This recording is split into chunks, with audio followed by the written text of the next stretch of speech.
Comigo no livro de Gênesis, ou livro das Gênesis, capítulo de número 22, verso 1 e verso 2, somente. Gênesis 22, verso 1 e verso 2.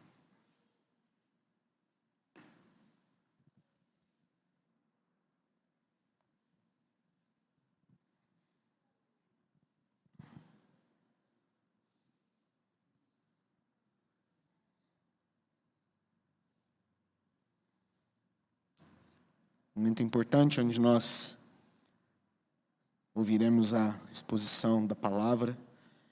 Que o Senhor nos abençoe nesse tempo. Diz assim a palavra do Senhor, verso 1 e 2. Depois dessas coisas, Deus pôs Abraão à prova e lhe disse: Abraão, este lhe respondeu: Eis-me aqui. Deus continuou: Pegue o seu filho, seu único filho, Isaque, a quem você ama, e vá à terra de Moriá. Ali ofereça-o em holocausto sobre um dos montes que eu lhe mostrar. Somente até aí a leitura. Feche seus olhos e vamos orar ao Senhor mais uma vez. Muito obrigado, Deus, pela tua palavra que foi lida nesse momento. E nós pedimos que o Senhor possa aplicá-la aos nossos corações. Possa falar aos nossos corações através dela. Ó Deus, que o Senhor possa nos conduzir nesse momento e nos mostrar a tua vontade e a tua verdade. Fale conosco. Nós pedimos a ti, em nome santo do teu Filho Jesus. Amém. Amém. Quando os sonhos se tornam pesadelos, é sobre isso que eu gostaria de meditar com você nesta noite, sobre esse tema. E eu gostaria de fazer isso analisando esse texto e também um pouco mais da história da vida desse homem chamado Abraão. Mas antes de chegarmos lá, introduzindo aqui o nosso assunto, nós podemos perceber que a maioria das pessoas, elas passam a vida tentando transformar em realidade os sonhos mais caros de seus corações. A maioria das pessoas, elas vão viver com esse intuito, realizar os seus sonhos mais profundos, seus desejos mais caros. Eles querem, com todo custo, ou a todo custo, concretizarem esses sonhos. Há até quem diga que a vida, na verdade, se resume a isso, em buscar sonhos e tentar realizar sonhos. Talvez a busca pela felicidade, ou talvez correr atrás dos sonhos. Às vezes essa tem sido a mensagem de incentivo de muitos pais para os seus filhos. Vá, filho, corra atrás dos seus sonhos. E por muitos, essa tem sido o grande objetivo de vida, o grande significado da sua vida. A vida se torna uma busca incessante para adquirir tudo aquilo que nós desejamos. E nos dispomos a sacrificar muito para alcançar aquilo que nós desejamos. Mas, queridos, há uma verdade que é difícil de aceitar. E essa verdade é que concretizar os profundos desejos do coração pode se tornar a pior coisa que pode acontecer na sua vida. Pode se tornar. Concretizar os profundos desejos do seu coração pode ser para você a pior coisa ali acontecer. Quer um exemplo? Uma pessoa que sonha em ter uma vida bem-sucedida em sua carreira.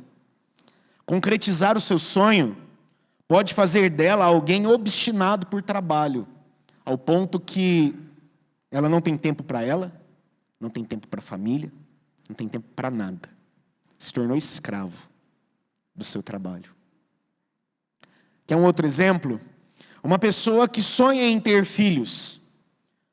Concretizar esse sonho pode fazer dele um pai ou dela uma mãe tão protetor, um super protetor, e que isso pode acarretar em filhos ansiosos, pode acarretar em filhos que são ansiosos por causa dessa compulsão de sempre querer fazer o melhor para eles. Filhos, por exemplo, que não sabem lidar muito bem com as dificuldades. Realizou-se o sonho, porém trouxe algo difícil, de se resolver.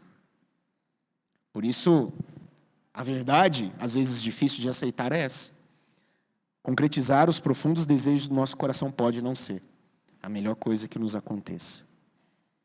Mas é interessante que nós percebemos na palavra de Deus o porquê tudo isso acontece. Por que que isso acontece?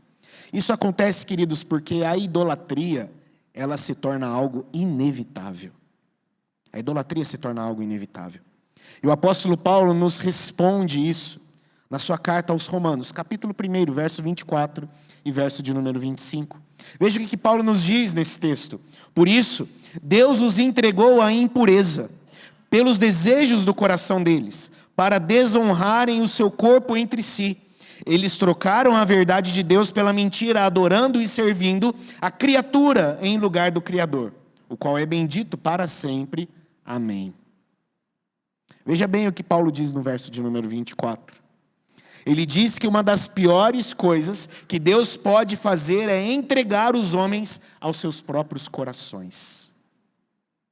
Uma das piores coisas que Deus pode fazer é entregar você ao seu coração, aos seus desejos mais profundos, às suas vontades mais profundas. Por quê? O verso 25 responde: a idolatria é inevitável. O que Paulo diz no verso de número 25? Eles trocaram a verdade de Deus pela mentira. Adoraram e serviram a criatura em lugar do Criador. Ser entregue aos nossos desejos, inevitavelmente, vai nos conduzir à idolatria. É o que a palavra nos ensina aqui. É o que Paulo nos fala aqui nesse momento. Por isso, concretizar os desejos mais profundos do nosso coração pode não ser uma boa coisa. Pode não ser. E aqui Paulo diz desses desejos impuros do nosso coração. A ideia aqui são de desejos ardentes ou de pensamentos ocultos que nós temos. A ideia do texto é essa. São pensamentos que talvez as pessoas ao nosso redor nem sabem que nós temos. Só nós e Deus. Mas por vezes são perversos, como diz Paulo. E por que isso é um castigo? Porque nos conduz a essa idolatria. Queridos, entenda uma coisa, todos nós, todo homem, ele precisa viver em torno de algo que vai cativá-lo, que vai conduzir a sua imaginação, que vai fazer com que esse homem tenha aliança, que vai fazer com que esse homem deposite a sua esperança, que ele coloque o seu coração naquilo. Todos nós precisamos disso. Todo homem precisa de algo onde ele deposite o seu coração. Todo homem ele precisa de algo onde ele deposite a sua esperança, as suas expectativas, os seus sonhos. Todo homem precisa. Cícero, ele até diz, e ele propõe, que este desejo do nosso coração, ou essa necessidade que nós temos de algo para depositar esperança, para depositar o nosso coração, para colocar as nossas alianças, ele usa este argumento como uma prova da existência de Deus. Porque todo homem precisa disso. Todo homem precisa. Mas o que nós percebemos é que somente com a ação do Espírito Santo, esse ser que nós rodeamos é Deus. Somente com a ação do Espírito Santo. Porque se for depender do seu coração e do meu coração, a gente vai adorar a criatura e não o Criador. Nós vamos nos curvar às criaturas, às coisas, e não nos curvarmos ao Criador. E aqui nós encontramos a prova que realizar sonhos podem nos levar a viver pesadelos. Concretizar os nossos desejos pode nos levar a viver uma vida terrível. Porque quando nós esperamos das pessoas, das coisas, realizações, algo que só o eterno pode conceder, o nosso coração se parte, se frustra, adoece. Nosso coração ele se despedaça. Quando nós esperamos de coisas e pessoas aquilo que só Deus pode fazer, nosso coração se desespera. E nós temos várias histórias na Bíblia que poderiam nos ajudar aqui a entender isso.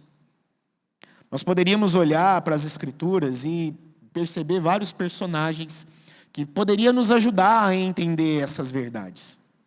Até um filósofo que vai dizer, o nome dele é Moshe Habertal, que ele diz o seguinte, que um dos temas centrais da Bíblia é a própria rejeição da idolatria, principalmente quando nós nos detemos no Antigo Testamento. Há vários momentos onde esta verdade é relatada. E um personagem central dela nos mostra, e esse personagem é Abraão.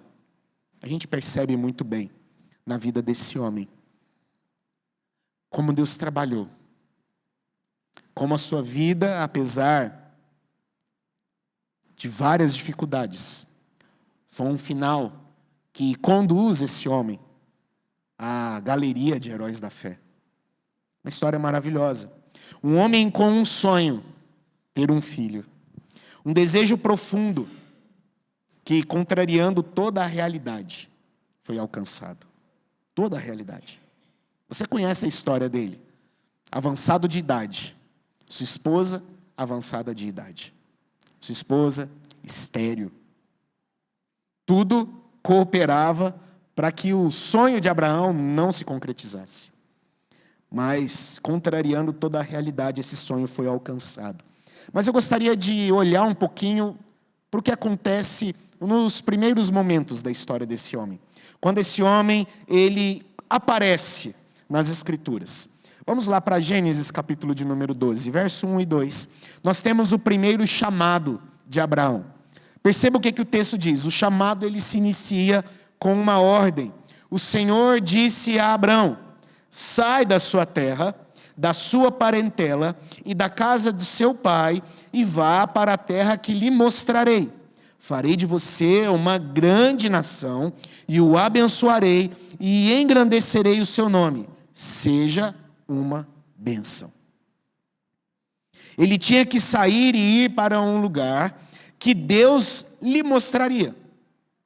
Sai da sua casa, sai da terra, da casa dos seus pais, e você vai rumar a uma terra que eu vou mostrar a você. Que terra é essa? Ele não sabia até então o seu destino, para onde ele iria. E Hebreus capítulo 11, verso 8, nos fala sobre isso. Ele não sabia para onde está indo, para que lado ou rumo ele estava caminhando, só sabia que havia uma ordem: saia e vá. Um chamado para abandonar as esperanças que tinha. Porém, foi-lhe dada uma nova esperança. Uma grande nação se formaria da sua vida, da sua família. Talvez ele tinha várias esperanças na casa do seu pai. Talvez, quem sabe, continuar o legado do seu pai. Cuidar das coisas do seu pai. Talvez da casa, dos servos, dos animais. Mas foi-lhe dada uma nova esperança. De ti farei uma grande nação. Porém, sabemos que à medida que o tempo passava, os anos se transformavam em décadas. E o sonho parecia nunca chegar. Nunca. Quanto mais o tempo passava, parecia que o tão desejado filho não viria. Após um longo tempo de espera, a Bíblia vai nos mostrar que o menino chegou. O herdeiro Isaque, com todo o esforço de abandonar a terra, a espera, todo o sacrifício, valeu a pena. Valeu a pena. Mas fica uma pergunta que pelo menos eu faço. Não sei se você faz essa pergunta. Tudo o que ele fez, sair da terra, sair da casa dos pais, foi pelo Senhor ou foi pelo herdeiro? Uma pergunta interessante para nós hoje. O que motivou Abraão a sair da sua casa? Deus ou seu filho, que viria? Será que Deus foi apenas o meio para alcançar o seu sonho? Para alcançar o que tanto desejava? Pense em toda a trajetória desse homem, querido. Nós percebemos que Abraão, ele vai para o Egito. E acontece tudo o que acontece no Egito, ele entrega a esposa dele. Depois nós temos o caso com Agar, onde ele aceita se deitar com a serva de sua esposa, para dela ter um filho. Pense em toda a trajetória desse homem.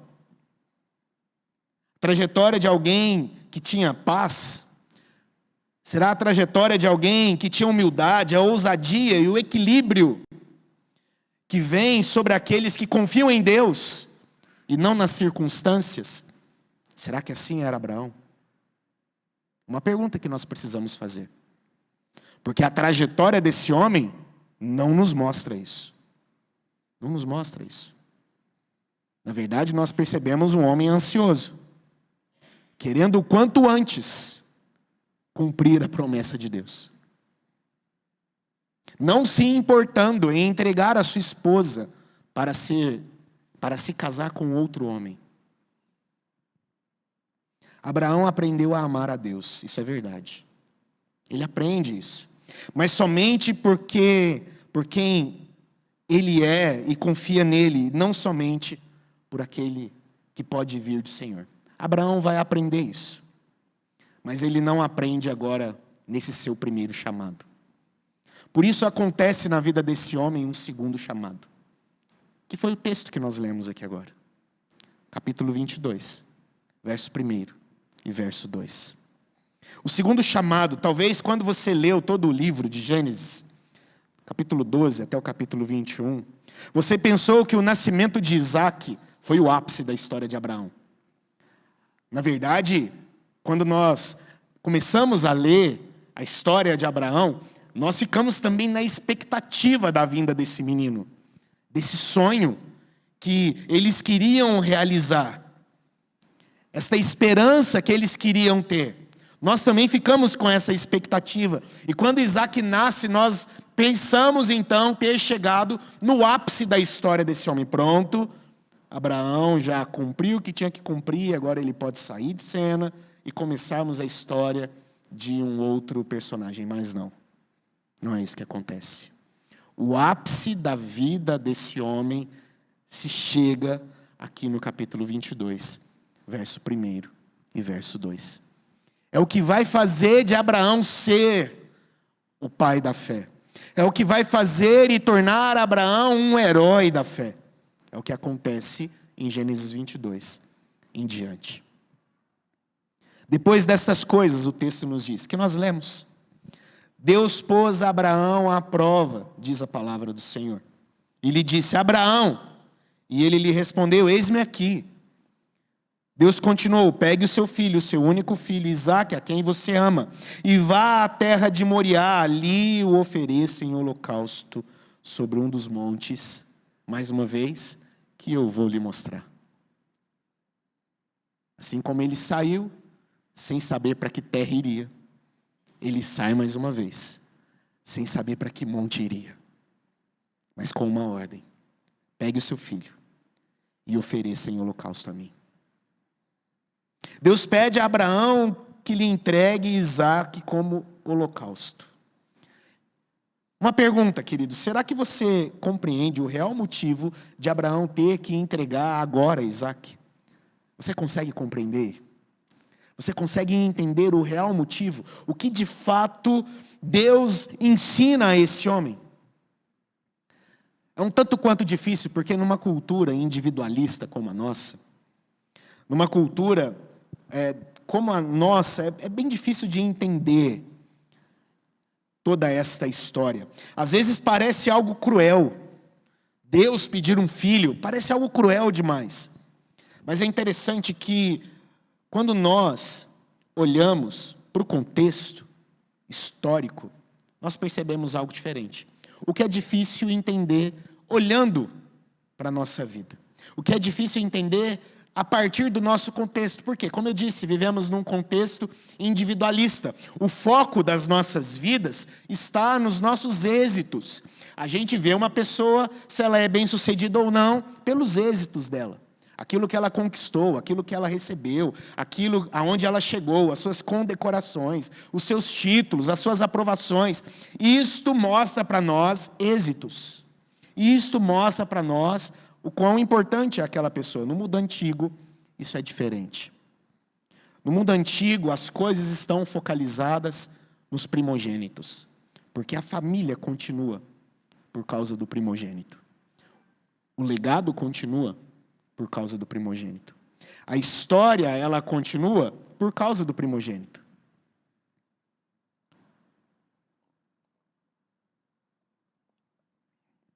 Por isso, no Antigo Testamento, existe uma lei que é chamada de lei da primogenitura. Que lei é essa?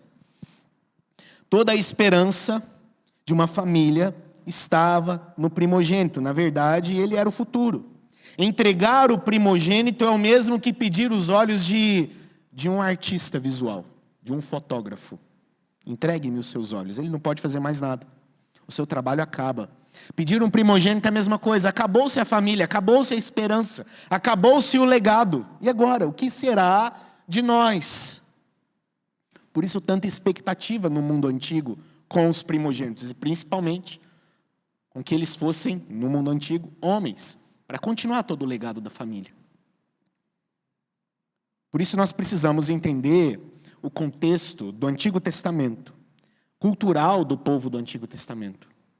A Bíblia diz que por causa do pecado do povo, a vida dos primogênitos se perde automaticamente. Abra sua Bíblia em Êxodo, capítulo de número 22, verso 29. Êxodo 22, verso 29. Diz assim, Êxodo 22, verso 29. Não demore em trazer ofertas do melhor das suas colheitas e das suas vinhas. Entregue-me o primogênito dos seus filhos. Os primogênitos eram de Deus. E isso por causa do pecado. Por causa do pecado do povo. Eles precisavam entregar os seus primogênitos. Êxodo 34, se você avançar aí 12 capítulos da sua Bíblia, Êxodo 34, verso 20. Veja o que ele diz, o texto. Êxodo 34, verso 20. Mas o jumento, que for a primeira cria, esse vocês podem resgatar, com um cordeiro. Se vocês não o resgatarem, ele deverá ser desnucado. Vocês devem resgatar todos os primogênitos de seus filhos. Ninguém aparecerá diante de mim de mãos vazias. Então perceba, havia uma lei que dizia que os primogênitos eram do Senhor. Eles deveriam ser entregues ao Senhor. Eles se dedicariam ao serviço de Deus, ao templo, por causa do pecado. E isso porque Deus havia poupado os primogênitos dos egípcios, dos judeus lá no Egito. Então, a partir daí, os primogênitos eram entregues ao Senhor. Porém, havia uma outra lei, que nós lemos aqui em Êxodo 34, que garantia o resgate destes primogênitos. A recuperação desses primogênitos. Se você se lembra muito bem, após o nascimento de Jesus, há um momento em que José vai com Maria e Jesus ao templo, a fim de oferecer o sacrifício pela purificação de Maria e também pelo resgate de Jesus. Porque Jesus era o primogênito daquele casal. Então, um sacrifício precisava ser feito.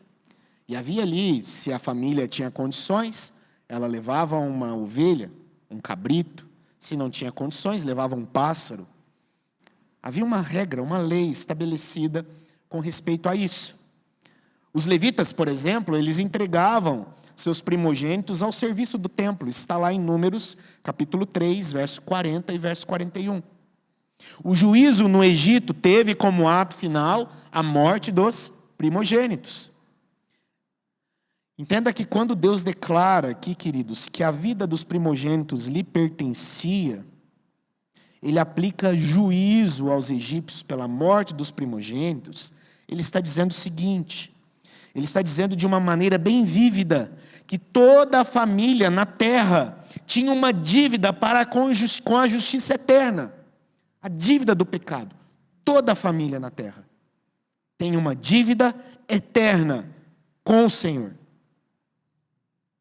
Por isso, o foco no Antigo Testamento ele é tão forte com respeito aos primogênitos. Ao passo que até mesmo juízo de Deus é aplicado sobre eles. Por isso, Abraão não contesta. Abraão não questiona. A ordem não foi, entra na tenda do teu filho e o mate. Mas a ordem foi, pegue o teu filho e o ofereça a mim. Ele estava cobrando a dívida de Abraão. Ele estava cobrando a dívida da família de Abraão. Por isso Abraão não contesta o Senhor. Por isso Abraão não questiona o Senhor. Por isso Abraão simplesmente se cala. E ele faz aquilo que Deus o chamou para fazer. E quando nós continuamos a leitura do nosso texto, nós chegamos à jornada até a morte. E que caminhada foi essa? Eu não consigo imaginar a angústia no coração daquele homem conduzindo o seu filho por aquela estrada. Eu não consigo imaginar. Eu penso talvez em todas as questões que passou na cabeça de Abraão naquele momento. Um Deus santo e justo. O pecado da sua família significa que a vida daquele garoto seria tomada. Mas também Abraão sabia e ouviu sobre um Deus gracioso, que disse que cumpriria uma promessa através deles, e através daquele garoto. Mas ele se cala e conduz Isaac por aquela trilha. Gênesis 22, queridos, narra essa subida. E o texto nos mostra algumas afirmações maravilhosas da parte de Abraão. Eu gosto muito do que Abraão diz no verso 5. Veja o que ele diz no verso de número 5. Então disse aos seus servos: esperem aqui com o jumento. Eu e o rapaz iremos até lá. E o que ele diz depois? Depois de termos adorado, voltaremos para junto de vocês. Perceba que Abraão aqui ele não diz: eu vou conseguir livrar o meu filho. Ele não diz: eu sou capaz, eu consigo, eu vou realizar. Mas ele diz: nós voltaremos. Então, quando o garoto pergunta: eis aqui o fogo e a lenha, mas onde está o cordeiro para o holocausto? O verso 8, nós percebemos uma outra afirmação. É Deus, filho, que proverá para si o cordeiro para o holocausto. É Deus quem vai prover. Que afirmações maravilhosas nós percebemos. Voltaremos porque Deus proverá. Voltaremos porque Deus fará. E quando eles chegam no lugar, no verso 9 até o verso de número 13, a palavra do Senhor diz o seguinte: chegaram ao lugar que Deus lhe havia indicado. Ali Abraão edificou um altar, arrumou a lenha sobre ele e amarrou Isaque, seu filho. Quantas ênfases, né, no seu filho. E o deitou no altar em cima da lenha. E estendendo a mão, pegou a faca para sacrificar o seu filho. Mas do céu, o anjo do Senhor o chamou: Abraão, Abraão! Ele respondeu: eis-me aqui. Então lhe disse: não estenda a mão sobre o menino, e não faça nada a ele, pois agora sei que você teme a Deus, porque não me negou o seu filho, o seu único filho. Abraão ergueu os olhos e viu atrás de si um carneiro preso pelos chifres. Entre os arbustos, Abraão pegou o carneiro e ofereceu em holocausto em lugar do seu filho. Não estenda a mão, Abraão, porque agora eu sei que você teme a Deus. Como eu disse, Abraão iria amar e temer ao Senhor, mas ele precisava aprender muitas coisas ainda. E no final da sua trajetória, agora sim, o ápice da sua história: Abraão, agora eu sei que você teme a mim. Agora eu sei que você teme o Senhor. Agora eu sei que você ama ao Senhor. Queridos, nós aprendemos duas verdades muito importantes nesse texto.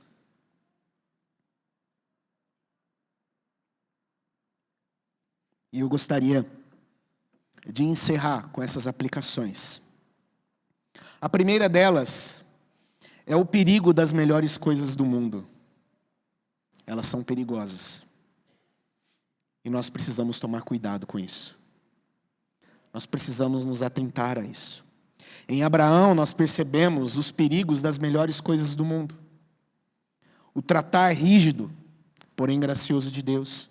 Nós aprendemos na vida de Abraão. Após esse entendimento, Abraão poderia agora amar Isaque de uma forma adequada. Entenda uma coisa. Quando eu falo sobre os perigos das melhores coisas do mundo ou da vida, não quer dizer que você não pode ter objetivos. Não quer dizer que você não pode ter sonhos, como provavelmente você os fez. Talvez algumas semanas atrás, enquanto 2024 se encerrava e 2025 começava. E talvez você tenha esses planos, essas expectativas, esses sonhos bem firmados no seu coração. Mas eu gostaria de alertar você com respeito aos perigos. Não que você não possa ter esses sonhos, se relacionar com esses sonhos, se relacionar com as coisas que você tanto deseja. Uma boa família, um bom emprego, uma boa casa, um bom carro, uma boa renda. Não que você não possa sonhar com isso, mas eu gostaria que você entendesse algo muito importante. Você só estará pronto para ter um relacionamento saudável com os seus sonhos quando você tiver primeiro um relacionamento com Deus. É somente a partir do relacionamento com Deus que você se tornará apto a amar sua família, a amar a sua vida, a amar aquilo que Deus proporciona a você, somente a partir do seu relacionamento com Deus. Abraão agora está apto a amar Isaque, porque ele temeu ao Senhor, primeiramente. Ele agora está pronto. E nós nunca iremos nos relacionar com pessoas, com coisas, se não entendermos como deve ser o nosso relacionamento com Deus. Nós nunca estaremos aptos. Por isso, entenda o perigo das melhores coisas do mundo. Busque-as, mas após entender verdadeiramente o seu relacionamento com Deus. Sonhe, mas após entender verdadeiramente o seu relacionamento com Deus. Anseie por elas. Trabalhe por elas. Se empenhe por elas. Mas entenda antes o seu relacionamento com Deus. Essa é a primeira lição que nós aprendemos na vida desse homem. E a segunda lição é para todos os nossos anseios, existe um substituto que é adequado para todos.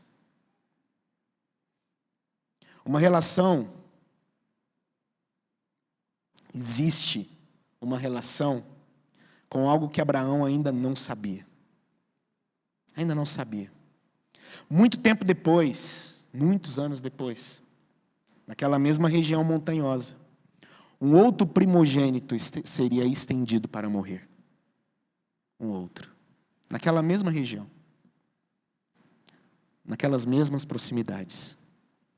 Um outro primogênito seria entregue. Muito tempo depois.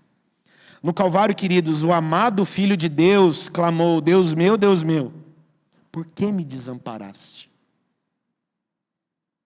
Porém não houve voz do céu anunciando um livramento. Não houve um anjo dizendo: olha, para. Tem aqui uma ovelhinha que vai ser crucificada no seu lugar. Não houve. Houve silêncio. Silêncio. Em vez disso, o Pai pagou o preço em silêncio. Completamente em silêncio. Porque o verdadeiro substituto para o filho de Abraão foi o único filho de Deus. Ele foi o verdadeiro substituto. E por que tudo isso? Pedro nos responde de forma maravilhosa. 1 Pedro, capítulo 3, verso 18. Pois também Cristo padeceu uma única vez pelos pecados, o justo pelos injustos, para conduzir vocês a Deus, morto, sim, na carne, mas vivificado no Espírito. Paulo também entendeu isso lá em Romanos capítulo 8, verso 32. Aquele que não poupou o seu próprio filho, mas por todos nós o entregou, será que não nos dará graciosamente com ele todas as coisas? Aqui nós percebemos a resposta para a nossa vida idólatra. Aqui nós percebemos. Para o nosso panteão pessoal. Para os inúmeros Isaques que você tem. Para esses inúmeros ídolos que você se apega. Nós achamos que nos apegar a essas coisas, nós achamos que nos apegar aos nossos sonhos, trará para nós segurança, trará para nós uma satisfação. Mas entenda algo, queridos, que se apegar a isso, nunca oferecerá segurança espiritual para a sua vida. Nunca. Nunca vai oferecer. Precisamos conhecer a Deus. E precisamos estar convictos do seu cuidado, amor, saber que Ele é a nossa alegria, saber que Ele é o nosso descanso. É o que nós precisamos. Você se lembra da afirmação de Deus a Abraão em Gênesis 22, 12? Agora eu sei que você teme a mim. Você pode visualizar, queridos, hoje Deus dizendo desta forma para você: agora eu sei, Paulo, que você teme a Deus, porque você não me negou o seu filho, ou o seu mais precioso sonho. Será que nós podemos visualizar Deus dizendo isso para nós hoje? Agora eu sei que você me teme, porque você não me negou o que há de mais precioso para a sua vida. Será que nós podemos visualizar isso? Continuar vivendo abraçados a esses ídolos e sonhos nossos é dizer: Deus, eu vejo que você enviou o seu filho, mas não percebo o seu amor, por isso sigo a minha vida amando muito mais todas as outras coisas. Continuar abraçando os nossos ídolos é dizer isso para Deus. É afirmar isso para Ele. Mas entenda algo, Cristo é o único substituto possível. Ele é o único. Se há um anseio, uma busca nunca preenchida no nosso coração, é somente Cristo que pode preencher isso. Ele é o único. Ele é o único.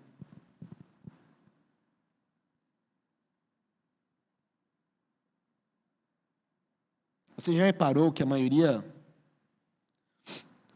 das dificuldades, ou todas essas nossas desilusões que nós vivemos, as desilusões que você já viveu, você já reparou que todas elas, ou a grande maioria delas, estão relacionadas com seus sonhos, estão relacionadas com as suas expectativas, estão relacionadas com as suas frustrações. Você já parou para pensar nisso? E que o resultado foi sempre um pesadelo. Foi sempre. Sempre um pesadelo. Talvez você já disse até algumas frases: eu fiz isso, eu trabalhei tanto. E o resultado está aí, ó, desilusão. Talvez você já até afirmou isso. Deus pode estar nos chamando hoje, queridos, para viver abandonando tudo aquilo que eu e você pensávamos que seria impossível viver sem. Talvez você tenha coisas que você diz: eu não consigo mais viver sem isso. Mas talvez essa noite Deus está nos chamando a abandonar justamente isso. Coisas que talvez a gente imagina: eu não consigo viver mais sem isso. E entender que nele você tem a única riqueza. Entender que nele você tem a única saúde. Entender que nele você tem o único amor, a única segurança, somente nele. Agora, talvez muitos dos seus deuses, muitos dos seus ídolos, podem talvez até rodear você, iludir você. Mas como eu disse, eles nunca garantirão segurança nenhuma. E somente com Cristo, queridos, eu repito mais uma vez, nós podemos nos relacionar com todas essas coisas, que talvez hoje é um ídolo para você. Mas em Cristo, nós agora rebaixamos essas coisas do seu patamar divino, porque Ele tomou essa posição, que nunca deveria ter sido tirada dele.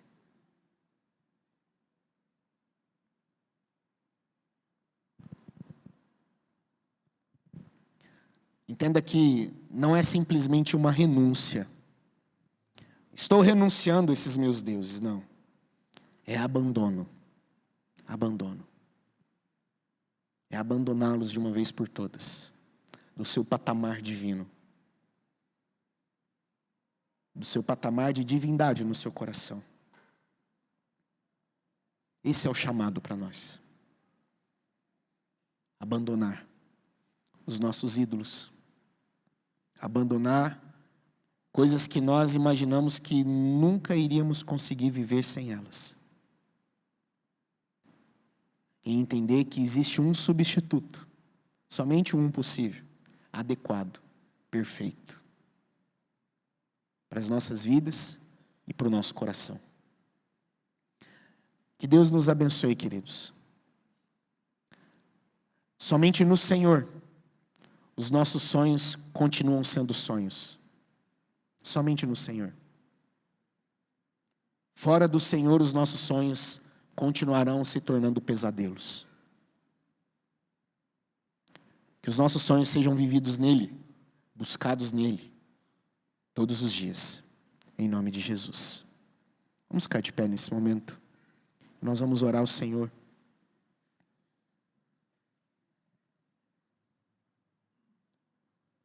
Gostaria de chamar o Ministério de Música aqui à frente.